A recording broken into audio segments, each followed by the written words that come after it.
उसकी एक झलक मेरी जान ले गई, भीनी भीनी महक दास्तां कह गई, दास्तां कह गई।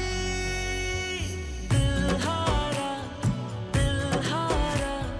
तुझ पे दिल हारा, मेरा मुझे मैं कुछ ना रहा, तुझ पे सब वारा। लो ना, ठंडी हो जाएगी। मुझे मालूम है कि आपको कॉफी बहुत पसंद है ना? तुम्हें कैसे पता चला?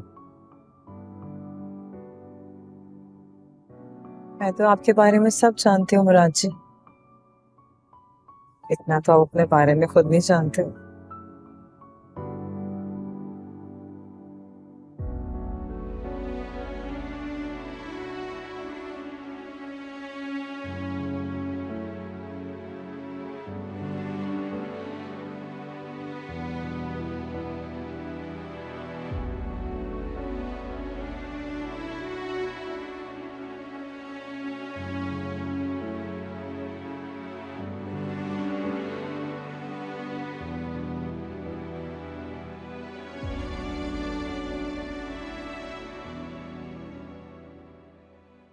Thank you.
मैंने अपनी शादी की बात की तो उन्होंने मुझे चुप करा के बिठा दिया और अब मन्नत की शादी खत्म कराने पे तुले हुए हैं।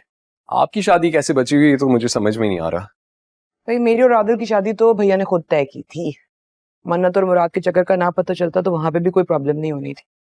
जब से तुम लोग छोटे थे भैया तुम लोगों की डिसीजंस खुद ले रहे हैं। अब उनकी ईगो से ये बात बर्दाश्त नहीं हो रही कि तुम लोग इंडिपेंडेंट हो गए और अपनी डिसीजंस खुद ले सकते हो।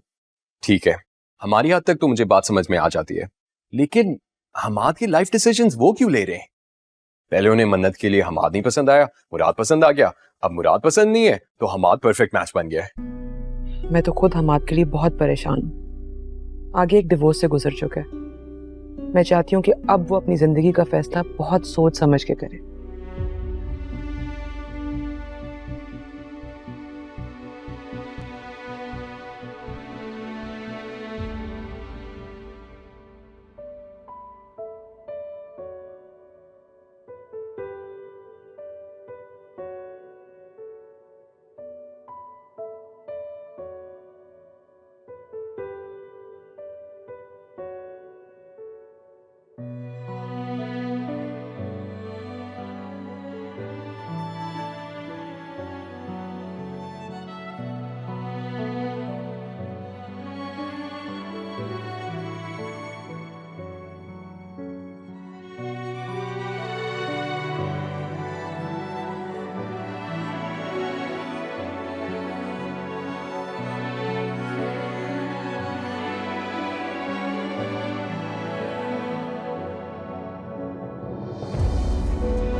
आपको शायद पता नहीं चला, हमाद की डिवोर्स हो गई है।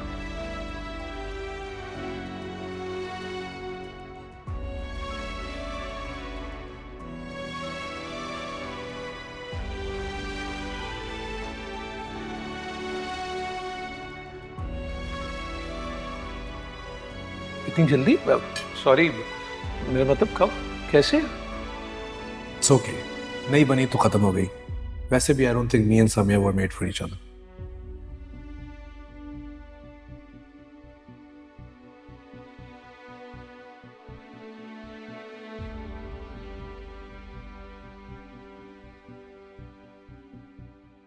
सीधे मैं कहता हूँ ये नुकसान होता है जल्दी में किए गए फैसलों का। आज शादी हुई, 2 दिन में ही पता लग जाता है कि एक दूसरे के लिए बने ही नहीं।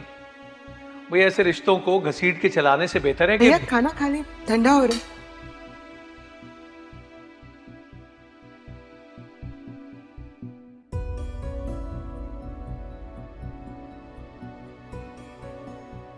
रिकंसिलिएशन? उसका तो सवाल ही पैदा नहीं होता। मैं अब अपने नाम के साथ उसका नाम मजीद बर्दाश्त नहीं कर सकती। मैं अब इस केस को जल्द से जल्द इसके अंजाम तक पहुंचाना चाहती हूँ। देखिए, खुला और डिवोर्स केसेस तो बढ़ते ही चले जा रहे हैं। फैमिली कोर्ट्स भी आम तौर पर किसी के हक में इतनी जल्दी कोई फैसला नहीं देती। इंतजार किया जाता है इस उम्मीद पर कि शायद दोनों तरफ से कोई रिकंसिलिएशन के मौके निकले। एलिगेशन भी कोई इतने ज्यादा नहीं है। हर लड़की को शादी के बाद अपने ससुराल में एडजस्टमेंट के लिए मुश्किल पेश आती है। जॉब ना करने देना ऐसा कोई बड़ा मसला नहीं है। जी मैं समझ गई, और यही चीज डिस्कस करने के लिए मैंने अभी आपको फोन किया है। असल बात यह है कि मेरे शौहर का कैरेक्टर ठीक नहीं है। शादी से पहले उसका उसकी कजन के साथ अफेयर चल रहा था और फिर बाद में भी चल रहा था। जब मुझे ये सब पता चला तो मैंने उसे कन्फ्रंट किया, उससे पूछा। जवाब में उसने मुझ पर हाथ उठाया। उसको उसकी गलती का एहसास दिलाने के लिए मैंने उस पर खुला का केस किया था, लेकिन मुझे अब पता चला है कि वो अभी तक इन्वॉल्व है अपनी कजन के साथ, और इस बात का मेरे पास सबूत भी है। बात सुने मिस्टर मुराद, आपके मन्नत के केस को हम ज्यादा नहीं लटका सकते। मैं इस केस को ना लटकाना चाहता हूँ, इतनी आसानी से उसे आजाद नहीं होने दूंगा। और खुला वो इसीलिए लेना चाहती है ताकि हमाद से शादी कर सके, जो कि मैं नहीं होने दूंगा। आप नेक्स्ट शेयरिंग में हमाद को हाईलाइट करें ताकि सबको पता चल सके कि मन्नत कितनी मजलूम है।